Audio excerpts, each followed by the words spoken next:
कि उसके अंदर क्या मैंने आपको बताया था।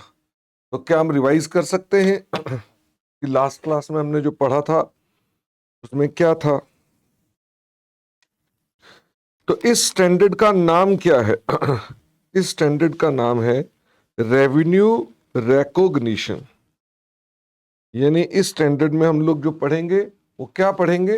रेवेन्यू की रिकॉग्निशन को पढ़ेंगे। AS9 revenue recognition. तो रेवेन्यू का क्या मतलब है? फटाफट से पहले तो ये बताओ हम जब बोलते हैं रेवेन्यू रिकॉग्निशन, तो रेवेन्यू का क्या मतलब है? तो रेवेन्यू का मतलब है ग्रॉस इनफ्लो। किसका gross inflow? Of cash and receivables. तो मुझे बताओ, क्या gross inflow of cash share capital के इश्यू करने पर आता है? फटाफट से बताओ। हम जब शेयर कैपिटल इश्यू करते हैं तो क्या ग्रॉस इनफ्लो ऑफ कैश होता है? यानी कि ग्रॉस इनफ्लो का मतलब है बिना खर्चे काटे हुए, इनफ्लो मतलब आना। तो क्या आप जब शेयर कैपिटल इश्यू करते हैं तो वो रेवेन्यू है? Gross inflow of cash. तो कैश तो आ रहा है, पर क्या वो रेवेन्यू है? The answer is no. इसीलिए साथ में कहा अराइजिंग फ्रॉम। ये कहां से अराइज होना चाहिए? सेल ऑफ गुड्स से। इसका मतलब गुड्स से, जब गुड्स को सेल करते हो और उससे कैश आए, या गुड्स को सेल करते हो रिसीवेबल आए। मुझे बताओ, जब कैश सेल करते हो तो कैश आता है, जब क्रेडिट सेल करते हो तो रिसीवेबल्स आते हैं। या और कहां से आ सकता है? From rendering of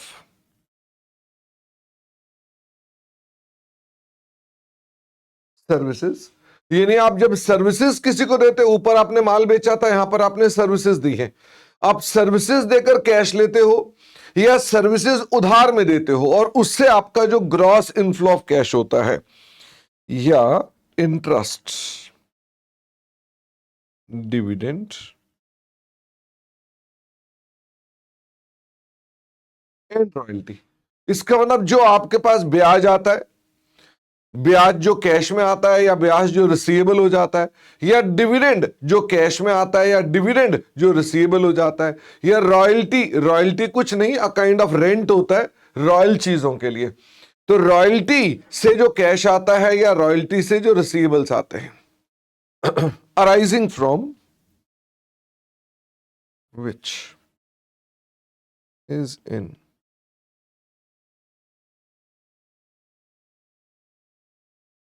ordinary course of business. यानी जो आपका बिजनेस है उससे हम अपने पास बोल रहे हैं। अच्छा, इसका क्या शेड्यूल 3 के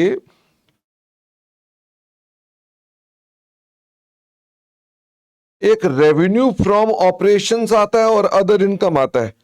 तो मुझे फटाफट से बताओ, इसका उससे कोई रिलेशनशिप है? No relation. यानी वहां पर रेवेन्यू फ्रॉम ऑपरेशंस लिखा हुआ है, तो या वहां पर क्या आता है? यहां सेल ऑफ गुड्स आती है, या सर्विसेज आती है, और इंटरेस्ट डिविडेंड कहां पर आता है? वो आपका RFO में नहीं आता है। मुझे फटाफट से बताओ वो कहां पर आता है? वो आपका अदर इनकम में आता है। तो थोड़ा सा आपका शेड्यूल 3 में यहां डिफरेंट ट्रीटमेंट होता है, लेकिन आपके इस स्टैंडर्ड में डिफरेंट है। मुझे फटाफट से बताओ, व्हेन आई से ग्रॉस इनफ्लो, तो इसका क्या मतलब है? ग्रॉस इनफ्लो का मतलब है without deducting expenses.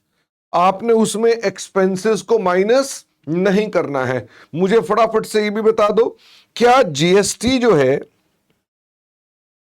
Is revenue? फटाफट से बताओ। कोई GST का इनफ्लो हो रहा है, यानी आपको GST का पैसा मिल रहा है, तो क्या GST का पैसा मिल रहा है आपका रेवेन्यू है कि मोदी जी का रेवेन्यू है? मोदी जी का revenue. GST is not revenue. ये क्या है? अगर GST का पैसा आप मुझे देते हैं तो वो क्या है? It is liability. वो मैंने अल्टीमेटली पैसा आपसे लेकर किसको देना है? मैंने मोदी जी को देना है। रिसीवेबल्स का क्या मतलब है? डेटर्स। मुझे ये बताओ, ये तो रेवेन्यू का मतलब था। अब बताओ रिकॉग्निशन का क्या मतलब है?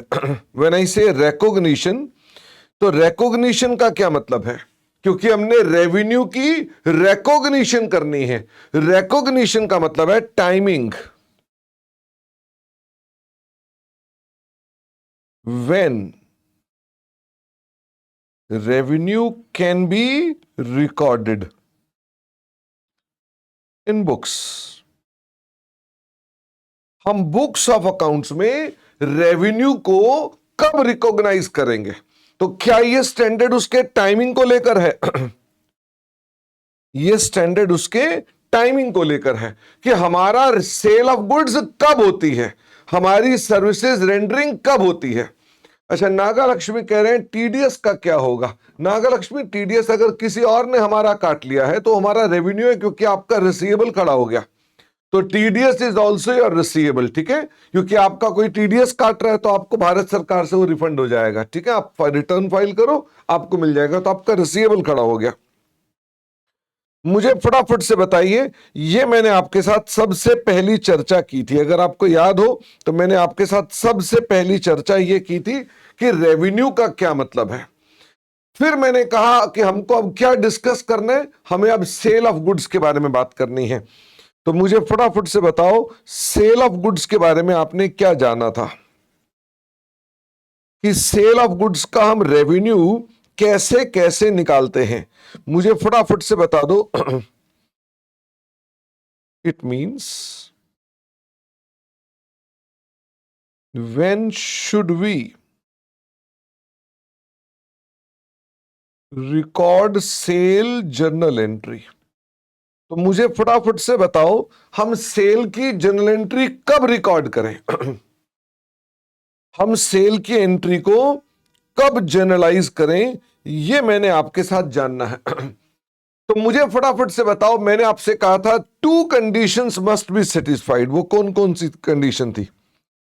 If both of following conditions are satisfied, अगर दोनों कंडीशन सेटिस्फाइड हो जाती हैं, then revenue can be recorded. तो मुझे फटाफट से बताओ, वो दोनों एंट्रियां कौन कौन सी थी, दोनों कंडीशन कौन कौन सी थी? तो निर्जला ने कहा when the risk is transferred. Okay, पहली कंडीशन हमने क्या बोली थी? व्हेन देयर इज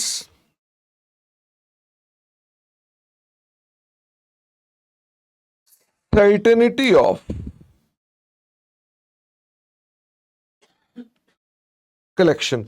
मुझे बताइए, क्या certainty of collection and consideration पर आप रेवेन्यू बुक कर सकते हैं? फटाफट से बताइए। अगर मान लीजिए सर्टेनिटी ऑफ कलेक्शन है एंड कंसिडरेशन है, तो रेवेन्यू रिकॉर्ड कर सकते हैं, बिल्कुल कर सकते हैं। When there is no certainty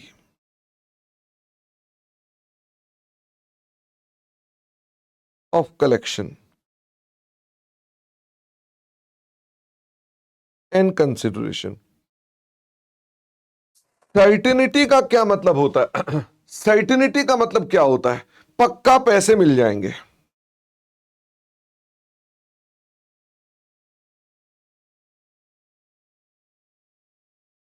और कंसिडरेशन का क्या मतलब है? अमाउंट पक्का है। नो का क्या मतलब है? नहीं है। अच्छा, अगर सर्टेनिटी नहीं है तो आप रेवेन्यू रिकॉर्ड कर सकते हैं कि नहीं कर सकते हैं? नो सर्टेनिटी नहीं है कि पक्का पैसा मिल जाएगा, तो क्या आप रेवेन्यू रिकॉर्ड कर सकते हैं? ओके, क्या अभी भी रेवेन्यू रिकॉर्ड कर सकते हैं? ना, आंसर इज यस। और एक और भी कंडीशन होती है, when there is uncertainty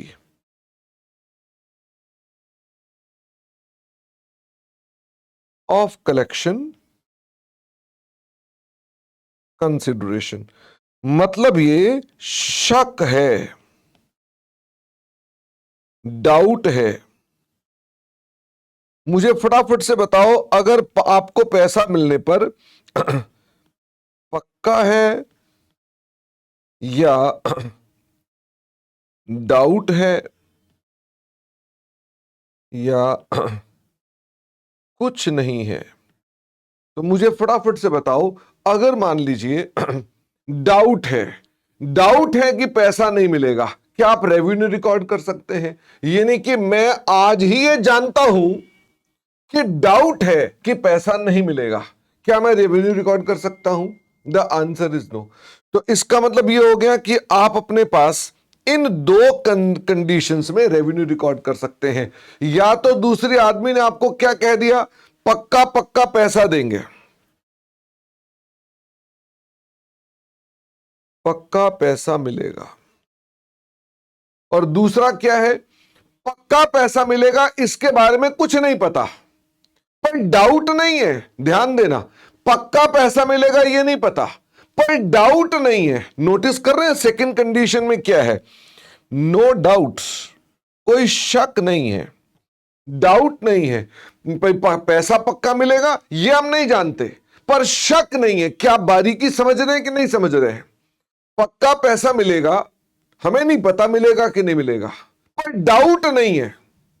doubt नहीं है ना, तो आप रेवेन्यू रिकॉर्ड कर सकते हैं। इसी कंडीशन को हमने अपने पास जब लिखा था, तो मुझे फटाफट से बताओ हमने क्या कंडीशन बना दी थी?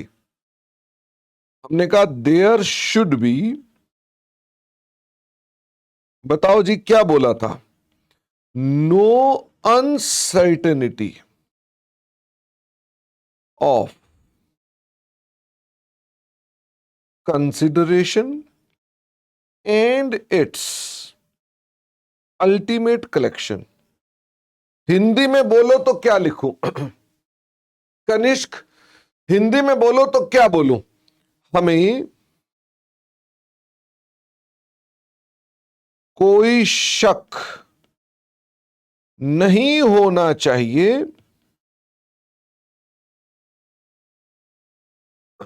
अमाउंट पर या मिलने पर। क्या आप इसको समझ सकते हैं कनिष्क? शक नहीं होना चाहिए। तो मैं कनिष्क फिर से आखिरी बार ट्राई कर रहा हूं, आप मेरे साथ साथ फिर सुनना। देखो, हमें शक है, ये एक सिचुएशन है। मुझे शक हो रहा है, तो ये एक सिचुएशन है। मुझे श्योर है कि ऐसा नहीं है, तो ये एक सिचुएशन है। और मैंने कहा मुझे श्योर भी नहीं है और शक भी नहीं है, तो क्या रेवेन्यू रिकॉर्ड कर सकते हैं? कनिष्क मेरे पास आया, उसने सामान खरीदा, मुझे पक्का भी नहीं है और शक भी नहीं है, क्या मैं रेवेन्यू रिकॉर्ड कर सकता हूं? फटाफट से बताओ कनिष्क, समझ में आई बात कि नहीं? तो अब मुझे फटाफट से ये बताओ कनिष्क, मैं आपको फिर से एक चीज बताता हूं, आप मुझे बताना कि आपने उसके बारे में क्या किया। ठीक है, मैं आपको अपने पास ना यहां पर एक जर्नल एंट्री पूछूंगा, तो कनिष्क आप मेरे को जर्नल एंट्री बताना जरा। ठीक है, A limited sold goods on credit to Ram. मुझे कनिष्क फटाफट से जर्नल एंट्री बता दो, ये एंट्री आप कब से करते जा रहे हो? ये एंट्री आप कब से करते जा रहे हो? ये एंट्री तो आप बचपन से करते जा रहे हो। तो मुझे फटाफट से कनिष्क बताओ, A limited sold goods on credit to Ram.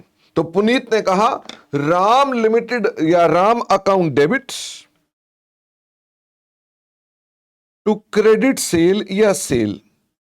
तो पुनीत, मैंने आपको यह कहा था कि राम पक्का पैसे दे देगा? क्या मैंने यह कहा था राम पैसे पक्का दे देगा? मैं तो कहा राम को माल बेचा। मैंने कब कहा कि राम पैसे पक्का दे देगा? हो सकता है राम पैसे ना दे। आपने मुझसे पूछा कि सर राम पैसे दे देगा कि नहीं दे देगा, उसे लिखवा लो जरा, उसे गारंटी ले लो, उससे पूछवा कर कागज लिखवा लो, कोई ना कोई साथ में वादा करवा लो। क्या आपने पुनीत एक बार भी मुझसे पूछा? नहीं पूछा। क्यों? आपने रेवेन्यू रिकॉर्ड कर दिया क्योंकि आपको कोई शक नहीं था। क्या मेरी बात समझ में आती है? देयर वॉज नो अनसर्टिनिटी, शक नहीं था। तो हिंदी में क्या बोलेंगे? नो अनसर्टिनिटी मतलब नो शक, शक नहीं है, रेवेन्यू रिकॉर्ड हो सकता है। और मैं अगर आपको ये कह दूं A limited sold goods on credit to Ram who is insolvent. अब मुझे फटाफट से बताओ, मैंने एक दिवालिये आदमी को सामान बेचा, what will be the general entry? क्या आपको शक हो रहा है कि भाई ये तो दिवालिया, ये पैसे कैसे देगा? फटाफट से बताओ। हमने सामान किसको बेचा? वो तो दिवालिया है, उसके पास तो पैसे ही नहीं है। तो क्या शक का कारण बन गया? शक का कारण बन गया। क्या आप रेवेन्यू रिकॉर्ड कर सकते हैं? फटाफट से बताओ। Not to be generalized as sale. हम इसे सेल रिकॉर्ड नहीं करेंगे। अच्छा, फिर एक बात बताओ, अगर सेल रिकॉर्ड नहीं करेंगे तो फिर क्या रिकॉर्ड करेंगे? क्योंकि मैंने कहा सेल तो रिकॉर्ड नहीं हो सकती, तो आप जानते हो क्या करोगे? आप स्टॉक इन हैंड को क्रेडिट कर दोगे और स्टॉक विद कस्टमर को डेबिट कर दोगे। मुझे फटाफट से बताओ, अगर मैं आपसे कहूं कि इसकी कॉस्ट है स्टॉक की 8,000 रुपए, तो मुझे बताओ हम अपने पास स्टॉक अपना इन हैंड से हटाकर कहां रिकॉर्ड कर देंगे? इन हैंड से रिकॉर्ड करके विद कस्टमर कर देंगे। अच्छा, लेटर ऑन मान लो सर्टेनिटी आ जाए, वो डाउट हट जाए, फिर क्या करेंगे? मान लो देर सवेर मेरे को आ जाता है कि नहीं नहीं भाई अब तो हो ही गया हमारे पास, हम तब क्या सेल के एंट्री रिकॉर्ड कर सकते हैं? मुझे फटाफट से बताओ, हम तब अपने पास सेल के एंट्री रिकॉर्ड कर सकते हैं? डू यू वांट कि मैं उसकी एंट्री ड्राफ्ट करके दिखाऊं कि अगर लेटर ऑन शक हट जाए तो? ध्यान दें, शक होगा तो आप रेवेन्यू रिकॉर्ड नहीं कर सकते। नागा लक्ष्मी कह रहे हैं बताओ सर फिर एंट्री क्या बनेगी? ये लो later on if no uncertainty, तो हम अपने पास क्या करेंगे? हम अपने पास बैंक लिख देंगे, पैसा आ गया, या डेटर लिख देंगे क्योंकि शक हट गया है। कितने रुपए का? 10,000 रुपीस का। और ये कहां रिकॉर्ड कर देंगे? हम सेल में रिकॉर्ड कर देंगे। और जो स्टॉक विद कस्टमर है, क्या ये कॉस्ट ऑफ गुड सोल्ड यानी पीएनएल में चला जाएगा? The answer is yes. जो स्टॉक विद कस्टमर था उसे हम कहां ट्रांसफर कर देंगे? हम उसको कॉस्ट ऑफ गुड सोल्ड में ट्रांसफर कर देंगे। This will be general entry. हाँ, पुनीत कह रहे हैं stock with customer balance sheet में कहां पर आता है? ये स्टॉक विद कस्टमर इन्वेंट्री के हाथ में ही आता है।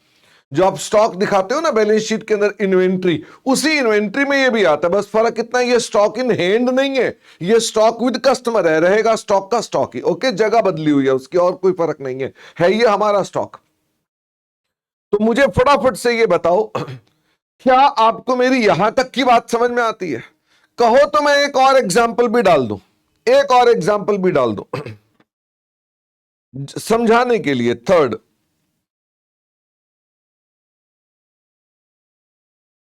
A Limited sold goods to Ram on credit. Ram has given assurance that he will pay. मुझे फटाफट से बताओ, निर्जला कह रहे हैं कॉस्ट ऑफ गुड सोल्ड कैसे क्यों डेबिट हो जाएगी? निर्जला, सेल का खर्चा कौन से नाम से आता है? फटाफट से बताओ। जब आप सेल करते हैं तो सेल का खर्चा किस नाम से आता है? सीओजीएस के नाम से। आपको ये तो नहीं लग रहा ना कि हम अपने पास सेल करेंगे तो हम अपने पास टू स्टॉक विद कस्टमर लिख देंगे और प्रॉफिट 2,000 रुपए का? वो आपका इंडिविजुअल ट्रांजैक्शन पे प्रॉफिट निकलता है, और जो आपकी ऑर्डिनरी ट्रांजैक्शन होती है उसमें आप इंडिविजुअली प्रॉफिट नहीं निकाल सकते हो। सरल भाषा में निर्जला, जब मैंने आपसे फीस ली है, मैंने उसका प्रॉफिट इंडिविजुअली नहीं निकाला, मैंने वो सारा सेल्स में डाल के खर्चा सारा P&L में डाला। This is how the accounting is done, जो आपने फाउंडेशन में पढ़ा था। ओके अच्छा, मुझे फटाफट से बताओ, हमने राम को माल बेचा और राम ने एश्योरेंस दे दिया कि मुझे पैसा दे देगा, क्या सर्टेनिटी है? फटाफट से बताओ। अब तो सर्टेनिटी है भाई, तो क्या आप रेवेन्यू रिकॉर्ड कर सकते हैं? फटाफट से बताओ। The answer is yes. तो मुझे फटाफट से बताएंगे निर्जला एंट्री क्या बनेगी? एंट्री बन गई debtor account debit to sale. अच्छा, इसकी कॉस्ट की एंट्री क्या P&L में अपने आप आ जाएगी? फटाफट से बताओ, इसकी कॉस्ट की एंट्री क्या P&L में अपने आप आ जाएगी? वो परचेज के नाम से आ रही होगी, यानी परचेज को हम P&L में डाल देंगे तो अपने आप आ जाएगी। तो क्या मुझे अपने पास उसकी एंट्री डालने की जरूरत है? वो यहां पर मैंने डालकर दिखाई है क्योंकि मैंने स्टॉक शिफ्ट करके दिखाया था। यहां मैंने कहीं एंट्री नहीं डालनी कि नॉर्मल है। क्या परचेज ऑटोमेटिकली मेरे पास कॉस्ट ऑफ गुड्स सोल्ड में चली जाएगी? वो अपने आप चली जाएगी। पर मेरा सवाल तो कुछ और है। अगर मान लो लेटर अनसर्टेनिटी आ जाए, क्या ऐसा हो सकता है? पीरजादा कह रहे हैं बाद में bank account debit to sales बनेगा कि bank account debit to debtor बनेगा? पीरजादा, तुम चार्टर्ड अकाउंटेंट हो, बताओ। जब बाद में मुझे पैसे मिलेंगे तो मैं एंट्री डालूंगा bank account debit to sale के bank account debit to debtor? तुम ऐसे क्वेश्चन पूछते हो कि मेरे तन बदन में आग लग जाती है कि ये बच्चे का फाउंडेशन कैसे पास हुआ। तो आप बाद में जब लिखेंगे तो क्या लिखेंगे? Bank account debit to debtor लिखेंगे, नालायक। सेल्स को लिखने की दोबारा बात कर रहे हैं। अब मेरा सवाल है, अनसर्टेनिटी अगर अराइज बाद में हो जाए, क्या ऐसा हो सकता है? उसने एश्योरेंस भी दिया था, उसने मेरे को आगे कहा भी था, कह रहा बिल्कुल शक मत करना मेरे पे, मैं बहुत अच्छा आदमी हूं, मेरे जाके मोहल्ले में पूछ लो, मेरे बारे में पूछ लो, सारे लोग मेरे बारे में बात कर रहे हैं कि बहुत अच्छा आदमी है। बाद में अनसर्टेनिटी आ गई। मुझे फटाफट से बताइए, अब आप क्या करेंगे? सेल तो बुक कर चुके हैं आप, अब क्या करेंगे मेरे बच्चे? अगर सेल का रेवेन्यू रिकॉर्ड कर दिया और बाद में अनसर्टेनिटी आती है तो it is dealt bye accounting standard 4। Oh my God, इसका मतलब अगर बाद में अनसर्टेनिटी आती है तो क्या AS9 डील करेगा? AS9 सिर्फ रेवेन्यू रिकॉर्ड करते वक्त डील करेगा, बाद में अगर आती है तो AS4 डील करेगा। और जानते हो उसकी एंट्री क्या बनेगी? General entry as per AS4। वो कहेगा कि हमको अपने पास क्या बना देना चाहिए? P&L account debit to provision for doubtful debts, या अगर बैड डेट ही हो गए हैं तो bad debt account debit to debtors. इसका मतलब ये कि अगर बाद में अनसर्टेनिटी आती है तो क्या बनेगी? प्रोविजन। क्या सेल मैंने लिखी है दोबारा से? इसका मतलब सेल होने तक आपका अनसर्टेनिटी का चक्कर है। एक बार सेल रिकॉर्ड कर दी और बाद में अनसर्टेनिटी आती है तो कौन डील करेगा? फिर AS4 डील करेगा। बाद में अनसर्टेनिटी ऐसी आई कि बेड डेट हो गए तो bad debt account debit to debtor. अगर बेड डेट नहीं हुए तो आप अपनी प्रोविजन बनाएंगे, P&L account debit to provision. तो मुझे फटाफट से बताओ, बेड डेट भी तो P&L में ही जाते हैं ना अल्टीमेटली। P&L अकाउंट डेबिट होगा इन ऑल द केसेस। या तो पक्का बेड हो गया है तो डेटर कम कर देंगे, और अगर अभी थोड़ा सा लग रहा है कि प्रोविजन बनानी चाहिए तो प्रोविजन बनाएंगे। क्या आपको मेरी यहां तक की बात समझ में आती है? तो मैं अपनी पहली कंडीशन की बात कर रहा था। मैंने कहा रेवेन्यू रिकॉर्ड करते वक्त सर्टेनिटी है। फटाफट से बताओ, रेवेन्यू रिकॉर्ड कर सकते हैं कि नहीं? रेवेन्यू रिकॉर्ड करते वक्त सर्टेनिटी है, एश्योरेंस है, तो क्या रेवेन्यू रिकॉर्ड कर सकते हैं? The answer is yes. Revenue record करते वक्त कोई अनसर्टेनिटी नहीं है, मतलब शक नहीं है, रेवेन्यू रिकॉर्ड कर सकते हैं कि नहीं? रेवेन्यू रिकॉर्ड करते वक्त कोई शक नहीं है, क्या रेवेन्यू रिकॉर्ड कर सकते हैं? The answer is yes. Revenue record करते वक्त शक है, किसके ऊपर शक है? दोनों में से किसी भी चीज पर। दो शक बताए मैंने, बताओ कौन कौन से दो शक बताए मैंने? हमें शक है अमाउंट पर। मैंने कहा पैसे तो दे देगा पर कितने देगा ये नहीं पता। क्या आप रेवेन्यू रिकॉर्ड कर सकते हैं? अमाउंट पे शक है कि यार पता नहीं कितने पैसे देगा, दे तो देगा पर पता नहीं कितने पैसे देगा, आप एंट्री रिकॉर्ड नहीं कर सकते। या अमाउंट तो क्लियर है, देगा तो इतने पैसे देगा, नहीं तो नहीं देगा, तो क्या रेवेन्यू रिकॉर्ड कर सकते हैं? The answer is no.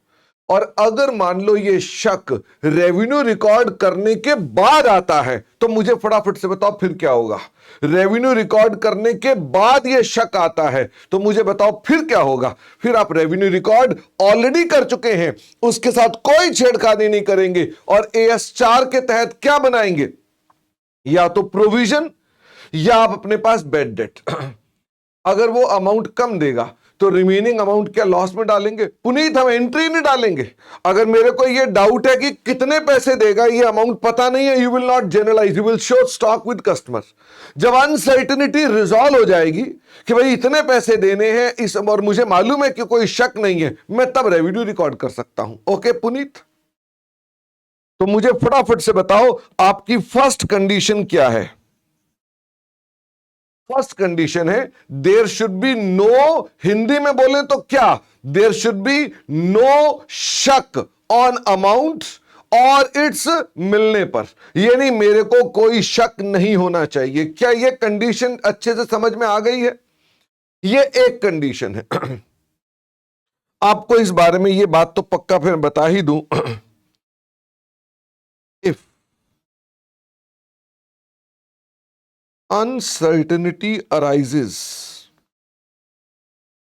after revenue recognition, revenue को रिकॉग्नाइज करने के बाद अगर अनसर्टेनिटी अराइज हो, देन क्या करेंगे? Make provision for doubtful dates.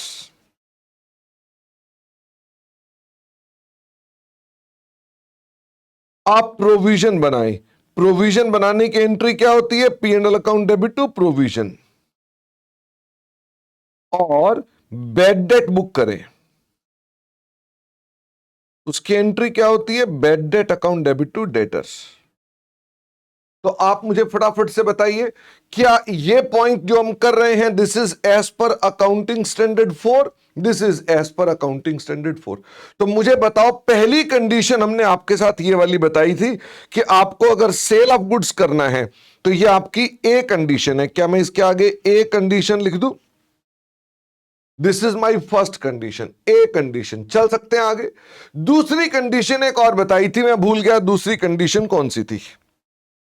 B condition, goods have been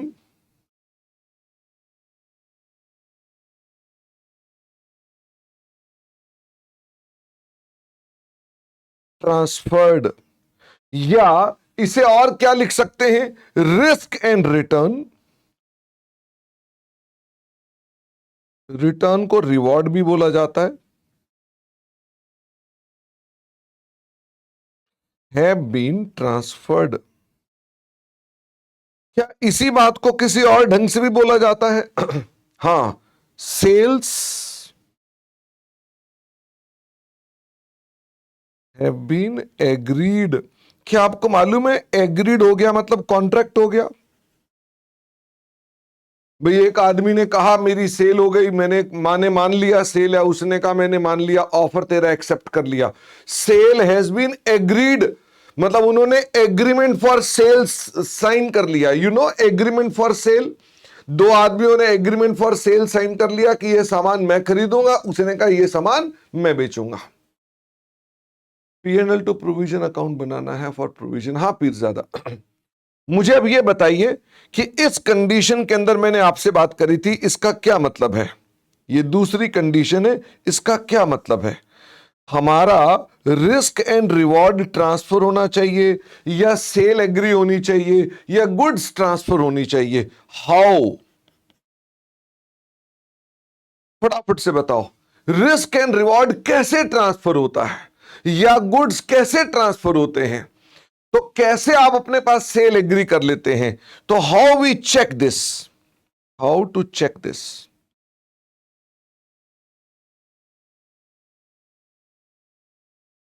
आप इसको कैसे चेक करते हैं? अच्छा पुनीत, अब एक मिनट, आप जो बात कर रहे हैं पहले मैं अपनी बात पूरी कर लूं, आप पता नहीं कहां चले गए। How to check this? हम अपनी सेल कर रहे हैं, गुड्स हैव बीन डिलीवर्ड,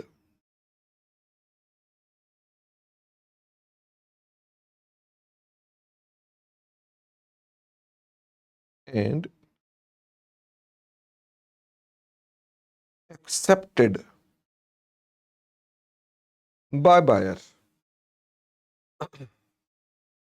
मुझे फटाफट से बताओ, गुड्स हैव बीन डिलीवर्ड, हम माल दे चुके हैं और दूसरे आदमी ने एक्सेप्ट भी कर लिया, उसने कहा ठीक है भाई हम इस माल को एक्सेप्ट कर रहे हैं, तो क्या मान लिया जाएगा गुड्स हैव बीन ट्रांसफर्ड? फटाफट से बताओ, क्या मान लिया जाएगा गुड्स हैव बीन ट्रांसफर्ड, या risk and reward has been transferred, या sale has been agreed? The answer is yes. तो मुझे फटाफट से बताओ, किसी भी सवाल में अगर आपको कहता है goods have been delivered and accepted by the buyers, तो सेल की दूसरी कंडीशन पूरी हो गई। ओके अच्छा, अब कई बार goods have not been delivered,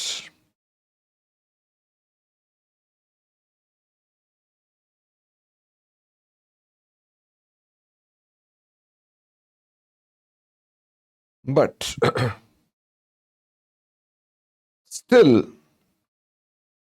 sale is, yes, still we say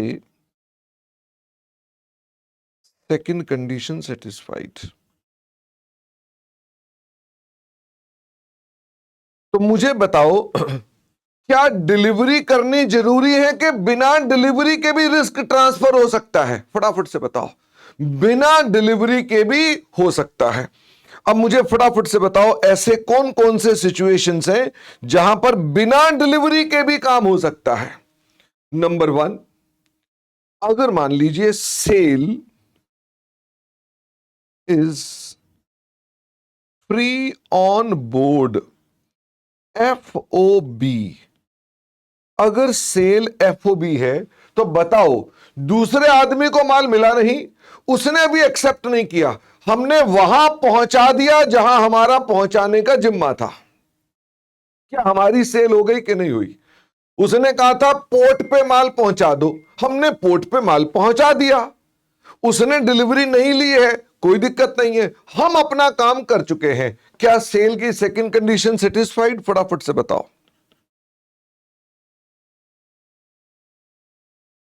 second condition satisfied.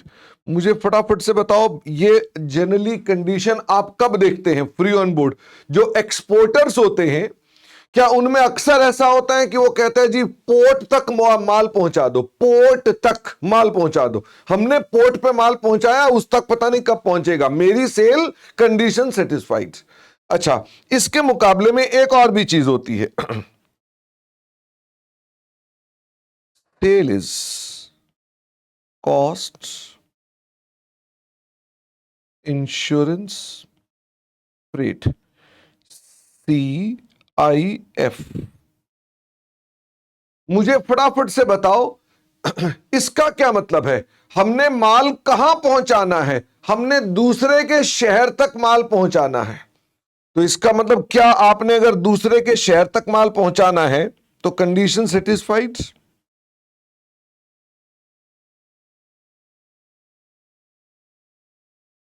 जैसे आप अपने एग्जाम्पल में लिख सकते हो कि मुझे बॉम्बे पोर्ट तक माल पहुंचाना है, और यहां मुझे माल कहां पहुंचाना है? USA पोर्ट तक मुझे माल पहुंचाना है, यानी माल तो पहुंचाना है बट मैंने USA के पोर्ट तक, उसके घर तक नहीं पहुंचा रहा। अच्छा क्या कभी कभी ऐसा भी होता है कि हमने अपने पास जो माल पहुंचाना है, हमने लिखा X शोरूम, मुझे फटाफट से बताओ इसका क्या मतलब है? हमने कहा X शोरूम, मतलब हमने माल कहां पहुंचाना है? हमने कहा शोरूम के दरवाजे तक पहुंचाना है, बस।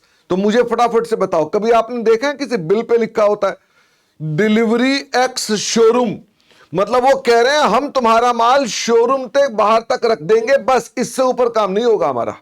शोरूम के माल बाहर रखा गया, सेल हो गई। फटाफट से बताओ, X शोरूम मतलब हमने जैसे ही शोरूम के माल बाहर रखा, रिक्शे पे माल रखवाया, बात खत्म। वो हमारी सेल हो गई। तो अब इसको मैं क्या बोलूं, हिंदी में लिखूं कि समझ में आ गई है? एक्स शोरूम का मतलब है शोरूम के बाहर।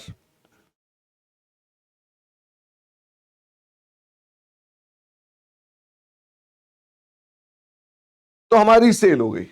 अच्छा, मुझे बताओ अगर हमने एक्स फैक्ट्री सेल की है, तो मुझे फटाफट से बताओ इसका क्या मतलब है। मैंने कहा हमारी सेल हुई है एक्स फैक्ट्री, तो बताओ हमारा जिम्मा कहां तक माल पहुंचाने का है? हमारा जिम्मा फैक्ट्री से बाहर निकालने तक का है बस। हम फैक्ट्री से माल बाहर निकाल देंगे, हमारी सेल हो गई। इसका मतलब यह कि हम एक्स फैक्ट्री करेंगे। ये शोरूम और फैक्ट्री में कोई ज्यादा अंतर नहीं है। शोरूम में सारा सामान नहीं मिलता, बहुत सारा सामान फैक्ट्रियों से मिलता है। आप कोई केमिकल खरीदते हैं, आपने कहा 100 बोरी केमिकल भेज दो, तो शोरूम से थोड़ा भेजते हैं, वो कहां से भेजते हैं? वो फैक्ट्री से भेजते हैं। तो they don't say ex showroom, they say ex factory, कि हम अपना माल फैक्ट्री के बाहर रख देंगे, आगे तुम्हारा ट्रक वाला जाने और तुम जानो। हमारी सेल की कंडीशन हो गई कौन सी? Ex factory. तो एक्स फैक्ट्री को हिंदी में क्या लिखेंगे?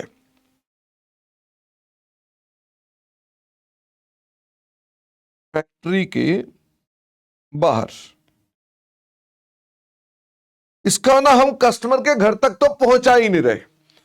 हालांकि इसमें आखिरी बात लिखने की जरूरत नहीं है क्योंकि मैंने पहले ही लिख दी है, पर थोड़ा सा लय बनाने के लिए केवल लिख रहा हूं। क्या कभी कभी सेल फ्री होम डिलीवरी भी होती है? फटाफट से बताओ। FHD, जैसे ये FOB था, जैसे ये CIF था, जैसे एक्स शोरूम था, जैसे एक्स फैक्ट्री था, क्या कभी कभी सेल फ्री होम डिलीवरी भी होती है? The answer is yes. मुझे बताओ अगर सेल फ्री होम डिलीवरी है तो सेल कब मानी जाएगी? अब सेल कब मानी जाएगी? जब उसको हम होम तक पहुंचा देते हैं। जब हम उसको होम तक पहुंचा देते हैं।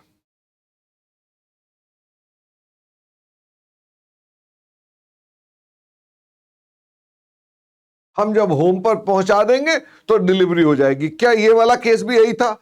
Goods am delivered. तो यहां पर तो सेल हो ही जाती है ना।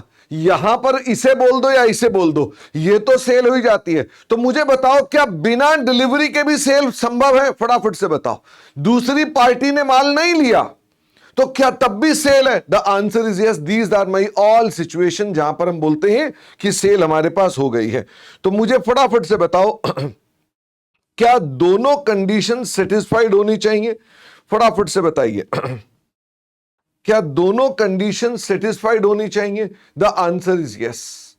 मैं अपने पास यहां तक का एक आपको लास्ट क्लास का रिवीजन, नेकपाल अब से स्टार्ट करोगे, ठीक है? रिवीजन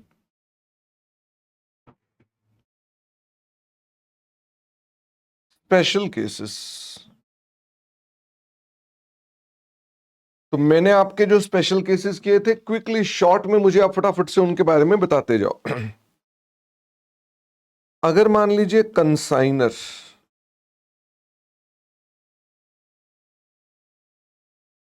कंसाइनी सेल होती है। कंसाइनर को क्या प्रिंसिपल भी कह सकते हैं? और कंसाइनी को क्या एजेंट भी कह सकते हैं? हाँ। तो मुझे फटाफट से बताइए इसकी सेल कब होगी? कंसाइनर के लिए सेल कब होगी?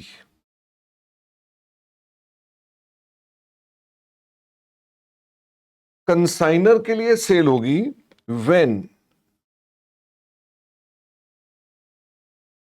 Goods are sold by consignee.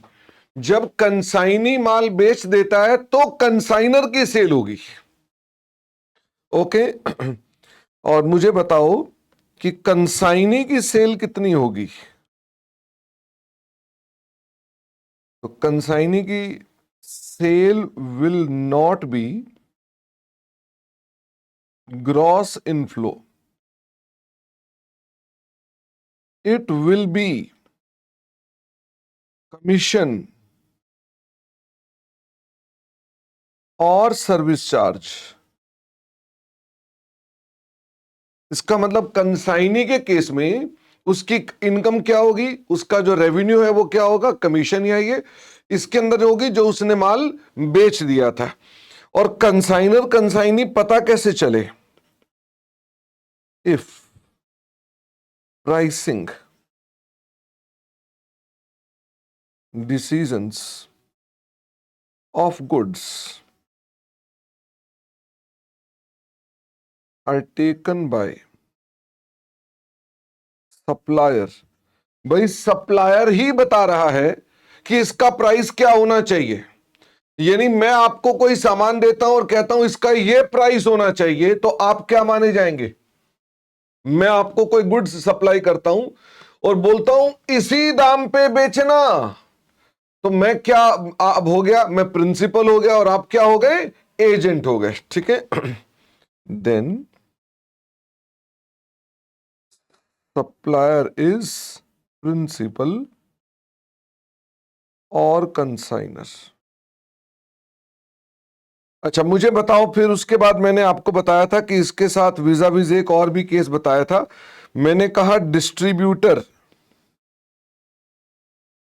Cell. Distributor cell जो होती है, कई बच्चों को लगता है वो एक यही सेल होती है, तो क्या डिस्ट्रीब्यूटर सेल यही होती है क्या? तो लिखना hair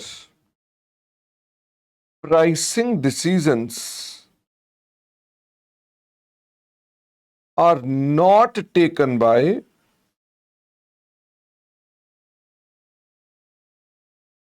supplier, hence not agent, इसलिए एजेंट नहीं होता है। तो डिस्ट्रीब्यूटर क्या होता है भाई, माल खरीद कर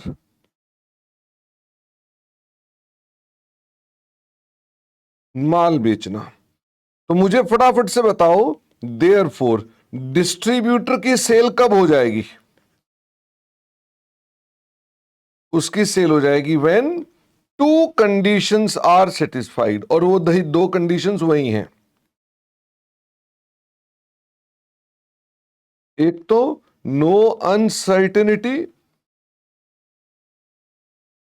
और दूसरी कंडीशन कौन सी है, गुड्स हैव बीन ट्रांसफर्ड, यानी वही पुरानी कंडीशन। तो डिस्ट्रीब्यूटर के केस में अगर मान लीजिए मैंने आपको अपना डिस्ट्रीब्यूटर बनाया, तो मैंने आपको माल बेचा, आपने आगे माल बेचा, मैं अपनी सेल निकालूंगा दो कंडीशन पर, आप अपनी सेल निकालेंगे दो कंडीशन पर। हम यहां हमारा कोई एजेंसी रिलेशनशिप नहीं होगा। थर्ड मैंने आपको बताया था एक और special case, goods on approval basis.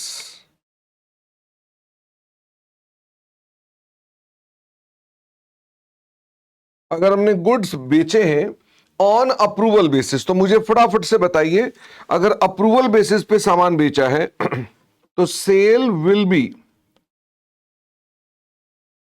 When, तो सेल कब हो जाएगी, when approval has been received, या अप्रूवल पीरियड हैज एक्सपायर्ड। या तो अप्रूवल का पीरियड एक्सपायर हो जाए या अप्रूवल हो जाए। कंसाइनी का रेवेन्यू सिर्फ कमीशन होगा, the answer is yes. Okay Pirzada, तो मैंने आपसे कहा ये हमारे पास हो गई ऑन अप्रूवल बेसिस। फिर उसके बाद मैंने आपको बताया कि अगर इंस्टॉलमेंट सेल होगी तो बताओ क्या होगा। इंस्टॉलमेंट सेल के अंदर sale will be recorded when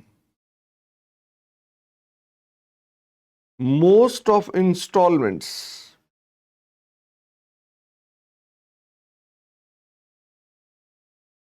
have been paid and goods transferred।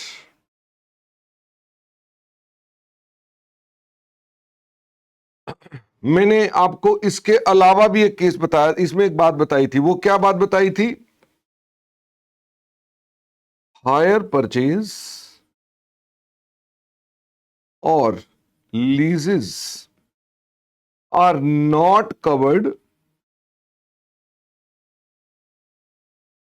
Bye accounting standard 9।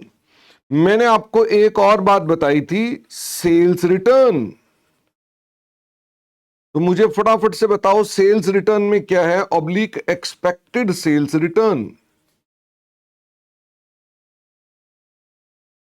तो सेल्स रिटर्न में हम क्या करेंगे, sales will be cancelled oblique debited with sale return और एक्सपेक्टेड सेल रिटर्न। भाई अगर सेल रिटर्न एक्सपेक्टेड है तो क्या उसके हिसाब से भी हम सेल को डेबिट कर देंगे? The answer is yes. It means we don't record sales which has returned or which will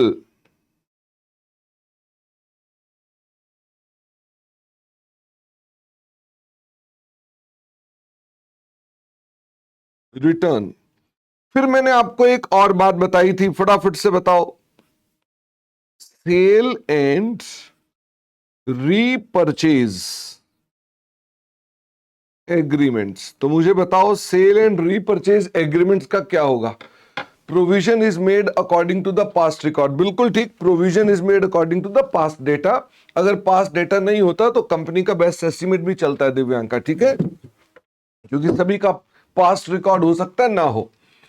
अच्छा, तो मुझे फटाफट से बताओ सेल एंड रीपरचेज एग्रीमेंट्स क्या होते हैं? तो क्या ये सेल्स मानी जाती है?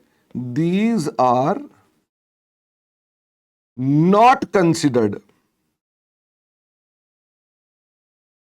As sale agreement. These are loan agreements. इनको हम क्या बोलते हैं कि ये लोन एग्रीमेंट है। तो मुझे फटाफट से बताइए, जब हम सेल करते हैं,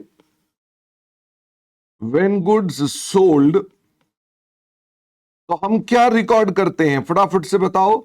हम कहते हैं सेल हुई, बट सेल मत रिकॉर्ड करो। क्या रिकॉर्ड करो? हम सेल रिकॉर्ड नहीं करेंगे। माल बिका है पर हम सेल रिकॉर्ड नहीं करेंगे। क्या रिकॉर्ड करेंगे? लोन या लायबिलिटी। क्यों? बिकॉज ये रीपरचेज होगा, क्योंकि जो हमने माल बेचा है ये वापस रीपरचेज होगा। इसका मतलब हम इसको वापस क्या करेंगे? इस तरह रिकॉर्ड करेंगे। और व्हेन गुड्स आर रीपरचेज्ड, फिर क्या होगा? तो क्या हम उस समय रीपरचेज की एंट्री डालते हैं? The answer is no. हम उस समय क्या एंट्री डालते हैं? मैं फिर से पूछ रहा हूं आपसे कि जब हम रीपरचेज करते हैं तो क्या परचेज बुक करेंगे? क्या हम परचेज बुक करेंगे? The answer is no. हम तब अपने पास लोन लिखेंगे, loan account debit to bank. और इसमें अगर कोई डिफरेंस आएगा तो डिफरेंस कहां जाएगा? डिफरेंस गया पी एंड एल अकाउंट में, वो हमारा प्रॉफिट एंड लॉस अकाउंट में चला जाएगा। वैभव, वैसे तो ये आपके पास अभी रिवीजन नोट्स हैं, तो आप रिवीजन नोट्स के अंदर देख सकते हैं। आपके जो हैंड रिटन नोट्स हैं उसमें भी लिखे हुए हैं, मैं यहां पर भी लिख रहा हूं। वैभव, प्रॉब्लम पता क्या है? लिखा तो आपके हैंड रिटन नोट्स में भी है, मेरे को ना संतुष्टि नहीं होती है। ओके, तो मेरे को लगता है मैं जब तक लिखूंगा नहीं मेरे को संतुष्टि नहीं होती, इसलिए मैं लिखता हूं। बाकी वहां से भी देखकर हो जाता है, ऐसा नहीं है, कभी कभार हम वहां से भी देख के आपको करा देंगे। तो मैंने कहा व्हेन गुड्स आर रीपरचेज, तो एंट्री ये होती है। अच्छा, फिर मुझे बताइए, मैंने आपके साथ एक और बात भी बताई थी, 8th point.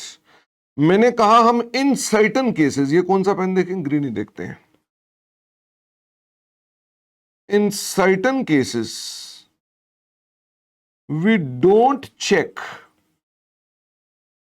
No uncertainty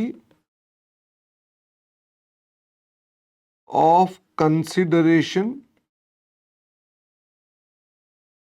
collection condition। हम ये वाली कंडीशन को चेक नहीं करते हैं, उसकी जगह हम कोई और कंडीशन चेक करते हैं। वो कौन सी चेक होती है? वी चेक रीजनेबल सर्टेनिटी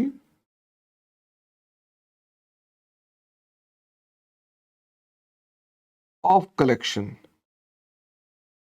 यानी हम अपने पास उसमें देखते हैं कि मेरे पास क्या होनी चाहिए, सर्टेनिटी, पक्का होना चाहिए।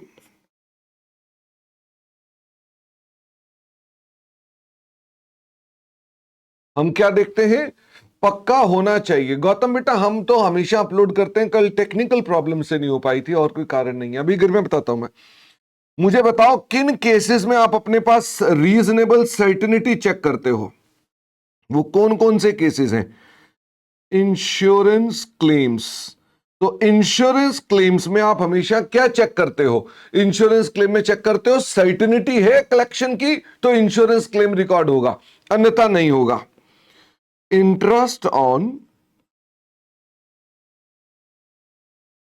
डिलेड पेमेंट, भाई अगर मान लीजिए किसी से कोई पैसा आना है आपके पास और वो डिलेड है तो आपने उस पर ब्याज लगा दिया, तो आमतौर पे ये जो ब्याज होता है ये भी in the nature of claim होता है, तो इसलिए हम इसको भी बोलते हैं कि साहब ये पहले कंफर्म हो जाएगा तो ही होगा। प्राइस इंक्रीज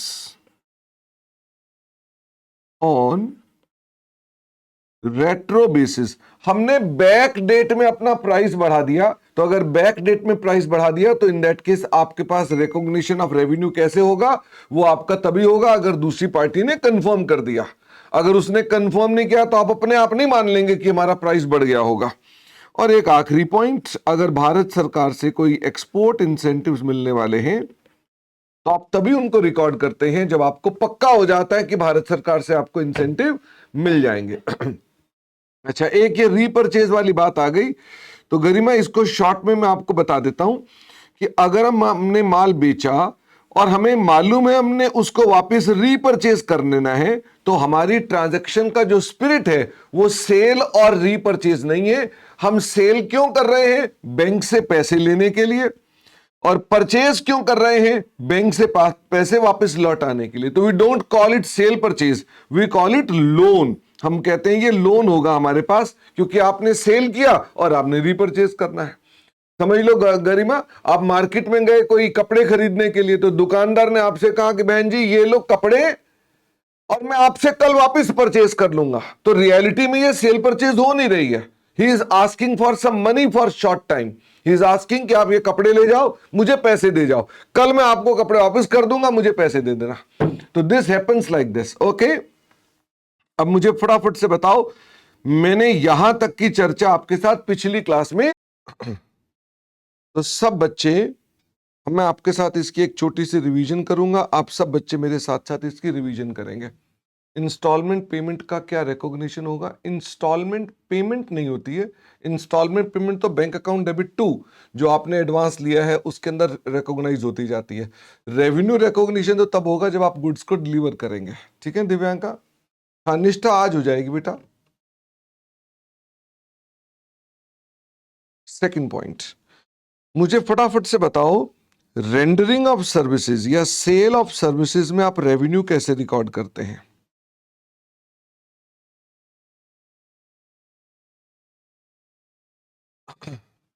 तो सेल ऑफ सर्विसेज में जो रेवेन्यू रिकॉर्ड करते हैं उसके लिए भी आपके पास दो कंडीशंस हैं। नंबर वन, नो अनसर्टेनिटी,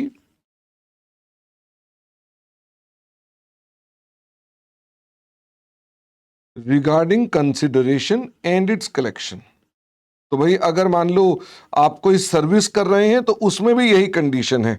और नंबर दो, सर्विस हैव बीन रेंडर्ड। मुझे ये बताओ सर्विस रेंडर कैसे कैसे हो सकती है। तो दो तरह की सर्विसेज होती हैं, जो सर्विसेज लॉन्गर पीरियड लेती हैं और कुछ सर्विसेज शॉर्टर पीरियड लेती हैं। जो सर्विसेज बार बार रिपीट होती हैं जैसे जिम, वाईफाई, या जो रिपीट होती है यानी कि वो सर्विस बार बार आती जाती रहती है, उनको हम बेसिकली इसमें कवर करते हैं और इसको बोलते हैं प्रोपोर्शनेट कंप्लीशन मेथड। ठीक है, तो मैंने इसको यहां पर लिख देता हूं पूरा, प्रोपोर्शनेट कंप्लीशन मेथड। तो इसमें हम अपना जो रेवेन्यू रिकॉर्ड करते हैं वो प्रोपोर्शनेट, यानी जितने परसेंट आपने काम कर लिया आप उतना रेवेन्यू रिकॉर्ड करेंगे। Percentage work done is equal to percentage revenue. इसका सबसे नजदीकी एग्जांपल हो सकता है कंस्ट्रक्शन कॉन्ट्रैक्ट। क्या कंस्ट्रक्शन कॉन्ट्रैक्ट में भी आप सर्विस दे रहे होते हैं? हां। तो अगर कंस्ट्रक्शन कॉन्ट्रैक्ट आपने 60% कंप्लीट कर लिया तो रेवेन्यू कितना रिकॉर्ड करते हो? 60%। बट ध्यान रखना कंस्ट्रक्शन कॉन्ट्रैक्ट इसमें कवर नहीं होता। कंस्ट्रक्शन कॉन्ट्रैक्ट इसके आउट ऑफ स्कोप है। किसमें कवर होता है? AS7 में, यानी कि उसके अंदर कुछ और विशेषताएं हैं इसलिए वहां जाता है। लेकिन यह वाला कॉन्सेप्ट सिमिलर है, यानी वहां पर भी AS7 में भी था और यहां पर भी है। और शॉर्टर पीरियड में आप क्या करते हैं? आप इसमें लगाते हैं कंप्लीटेड सर्विस मेथड। तो आमतौर पे आपके एग्जाम में जो चीज आएगी वो कौन सी आएगी? आपके एग्जाम में यही वाला मेथड लगेगा। कौन सा वाला मेथड? Completed service method. तो मुझे फटाफट से बताओ, अब अपने पास अगर इनके अंदर हम रेवेन्यू रिकॉर्ड को करते हैं तो वो रेवेन्यू हमारे पास दोनों कंडीशन जिस दिन पूरी हो जाएंगी रेवेन्यू रिकॉर्ड हो जाएगा। हमने इसके भी कुछ स्पेशल केसेस किए थे। मुझे बताओ, इंश्योरेंस का बिजनेस आउट ऑफ स्कोप है, लेकिन इंश्योरेंस की जो कमीशन है जो एजेंट लगाता है उसका रेवेन्यू कब रिकॉर्ड करते हो? When policy is issued. जब पॉलिसी बन जाती है तो अपने पास उसके रेवेन्यू को रिकॉर्ड कर सकते हैं। कनिष्क कह रहे हैं आर्किटेक्ट या इंजीनियर की फीस हो सकती है। आर्किटेक्ट की फीस आमतौर पे AS7 में ही चली जाती है, लेकिन कोई अगर ऐसा आर्किटेक्ट है जो मान लो आपका कंस्ट्रक्शन नहीं कर रहा, वैसे ही कोई सर्विस दे रहा है, तो आप अपने पास इस स्टैंडर्ड में कवर करेंगे। जितने परसेंट वो सर्विस दे चुका उतना काम उसका रेवेन्यू का रिकॉर्ड कर देंगे, ठीक है, अगर वो लंबा पीरियड की है। और अगर छोटे पीरियड के लिए आप आर्किटेक्ट के पास गए कि एक डिजाइन बना दो, उसने डिजाइन बनाया, कंप्लीटेड सर्विस पे रेवेन्यू रिकॉर्ड हो जाएगा। तो मुझे फटाफट से बताओ, इंश्योरेंस का बिजनेस बोला है कि कमीशन बोली है मैंने? कमीशन। तो ये एजेंट को मिलती है। तो एजेंट अपना रेवेन्यू कब रिकॉर्ड करता है? जब पॉलिसी हैज बीन इशूड। मुझे बताओ, एडवर्टीजमेंट का रेवेन्यू कैसे रिकॉर्ड करेंगे? Advertisement business. तो अगर एडवर्टीजमेंट का बिजनेस है तो हम रेवेन्यू कब रिकॉर्ड करेंगे? When advertisement is aired. हम अपने पास उसकी जब एडवर्टीजमेंट की रिलीज कर दी जाएगी बाजार में, हम तब अपने पास उसको रिकॉर्ड कर देंगे। आई होप दिव्यांका चाहिए, वही वाली क्वेरी दोबारा चल रही है हमारे पास। मुझे ये बताइए, अगर मान लीजिए एक इंस्टॉलेशन की सर्विस आपने की थी, अगर कोई इंस्टॉलेशन का काम है तो क्या इसका रेवेन्यू कब रिकॉर्ड होगा? व्हेन इंस्टॉलेशन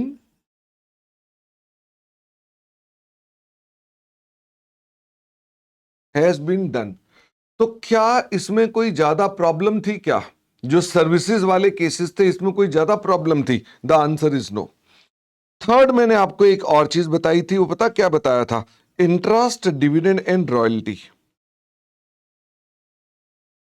फटाफट से बताओ, इसका रेवेन्यू हम कब रिकॉर्ड करेंगे? तो भाई इनके अंदर भी दो कंडीशंस हैं। नंबर 1 तो वही वाली है, no uncertainty regarding consideration and its collection. और दूसरा अदर कंडीशन इंटरेस्ट के लिए क्या थी? फटाफट से बताओ। अगर इंस्टॉलेशन लॉन्ग टाइम के लिए हो तो क्या करेंगे? हाँ गौरीश, अगर आपने कहा सर उसकी इंस्टॉलेशन मान लो लेती है 4 महीने और 1 महीना हो गया तो मैं प्रोपोर्शनेट कंप्लीशन कर दूंगा, ठीक है। बट आपके एग्जाम में गौरीश जो आएगा वो सब कंप्लीटेड वाले आएंगे, ठीक है। मुझे फटाफट से बताओ, इंटरेस्ट का रेवेन्यू हम कैसे रिकॉर्ड करेंगे? इंटरेस्ट का रेवेन्यू टाइम बेस्ड होगा। जितना टाइम हो गया उतना रेवेन्यू हम रिकॉर्ड कर देंगे। डिविडेंड का रेवेन्यू कब होगा? जब डिविडेंड प्रपोज होता है तब होगा, या जब डिविडेंड डिक्लेयर होता है तब रेवेन्यू होगा, या जब रिसीव होता है तब रेवेन्यू होगा। तो मुझे बताओ, डिविडेंड के केस में हम रेवेन्यू कब बुक करेंगे? डिविडेंड के केस में रेवेन्यू डिक्लेयर करेंगे, रेवेन्यू रिकॉग्नाइज करेंगे जब डिविडेंड क्या हो जाता है? डिक्लेयर। अच्छा, रॉयल्टी के केस में क्या होगा? रॉयल्टी के केस में हम एक्रूड रॉयल्टी को रिकॉर्ड करेंगे बेस्ड ऑन रॉयल्टी एग्रीमेंट, कि जो रॉयल्टी के एग्रीमेंट में लिखा हुआ है उस पर बेस्ड हम उसका रेवेन्यू रिकॉर्ड करेंगे। तो ये मैंने आपके साथ बातें कही थी, फिर मैंने आपके साथ कुछ छोटी छोटी बातें और कही थी। वंस रेवेन्यू इज रिकॉग्नाइज्ड, अगर एक बार रेवेन्यू रिकॉग्नाइज हो गया, it will not be cancelled accept in case of, बताओ जी, एक ही केस में रेवेन्यू कैंसिल हो सकता है, सेल्स रिटर्न या एक्सपेक्टेड सेल्स रिटर्न, ये ऑलरेडी मैं डिस्कस कर चुका हूं। बाकी इसके अलावा आपका कभी भी रेवेन्यू एडजस्ट नहीं हो सकता। फिर हमने कुछ और बातें भी बताई थी। क्या जीएसटी इज रेवेन्यू? फटाफट से बताओ। The answer is no, it is not. अच्छा, फिर मुझे यह बताओ, अगर मान लीजिए अनसर्टेनिटी लेटर ऑन आ जाती है आफ्टर रेवेन्यू रिकॉग्निशन, अगर मान लीजिए अनसर्टेनिटी लेटर ऑन आ जाती है, तो मुझे फटाफट से बताइए अब आप अपने पास क्या करेंगे? तो आप उसे दिखा देंगे अपने पास AS4 के अंदर, या तो दिखाएंगे प्रोविजन फॉर डाउटफुल डेट्स, या आप उसे दिखाएंगे बेड डेट्स, यानी आप इनमें से कोई एक चीज अपने पास बता सकते हैं। अगर कभी कस्टमर्स की रिक्वेस्ट पर डिले कर दी जाती है डिलीवरी, तो आप क्या एज्यूम करेंगे? फटाफट से बताओ। आप एज्यूम करेंगे risk and reward has been transferred, ये आपकी एजम्पशन है जो आपका लगानी है। ओके, तो ये मैंने एजम्पशन को अलग कर दिया कि साहब ये कुछ बातें आपको पता रहनी चाहिए। Assume risk and transferred, hence record revenue.